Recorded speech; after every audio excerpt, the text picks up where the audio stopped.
जय श्री कृष्ण।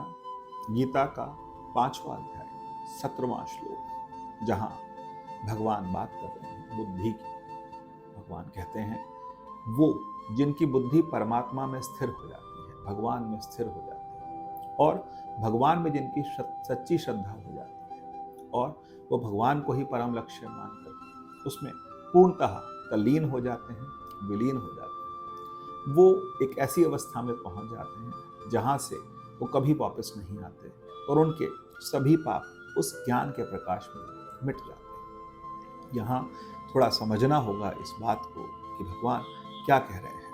भगवान कह रहे हैं तद्बुद्धि दात्मानम, जिनकी बुद्धि जो है भगवान के अंदर स्थिर हो गई है, पूर्णतः स्थिर हो गई है, वो सच्ची श्रद्धा के साथ परमात्मा में विलीन हो जाते हैं। क्योंकि जब मनुष्य को समझ आता है कि परमात्मा ही परम अधिष्ठान अभिन्न कारण है इस संसार का, तो फिर वो भगवान को छोड़ करके कहीं नहीं जा सकता। सूरदास जी बहुत सुंदर बात कहते हैं, मेरो मन अनत कहाँ सुख पावे, जैसे उड़ी जहाज को पंछी पुनि जहाज पर पावे। अर्थात कि अगर एक जहाज पर कोई पंछी है और पानी का जहाज पानी के अंदर है, उसे पता है सब तरफ पानी ही पानी है, तो वो जहाज का पंछी उड़ के कहाँ तक जाएगा, वो वापस उसी जहाज पर आ जाता है।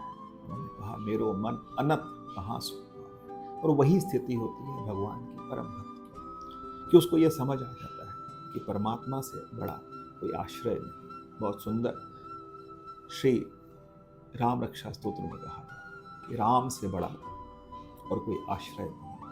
मैं उन रामचंद्र जी का दास हूँ, मेरा चित्त सदैव राम में लीन रहे, अर्थात राम से बड़ा और कोई आश्रय नहीं। तो यदि हम सगुण साकार में देखें, राम से बड़ा, कृष्ण से बड़ा, भगवान से बड़ा कोई आश्रय नहीं। भगवान सबके परम आश्रय है। और यदि हम निर्गुण निराकार में देखें, तो जिनकी बुद्धि परमात्मा में स्थिर हो गई, जिन्होंने पूर्णतः परमात्मा को लक्ष्य मान लिया है और उसमें पूरी तरह विलीन हो गए, तो फिर ऐसे मनुष्य एक ऐसी स्थिति में चले जाते हैं जहां उन्हें परमात्मा के अलावा कुछ समझ नहीं आता। वही समझ आता है क्योंकि वो परम आश्रय है। जब हम परमात्मा का परम आश्रय ले लेते हैं तो जीवन बहुत सुगम हो जाता है। जीवन कौन सा सुगम होता है? भौतिक जीवन सुगम नहीं होता, मानसिक जीवन सुगम हो जाता है, क्योंकि हमें अपनी ऊर्जा का स्रोत मिल जाता है, प्रेरणा का स्रोत मिल जाता है, जीवन का स्रोत मिल जाता है। जय श्री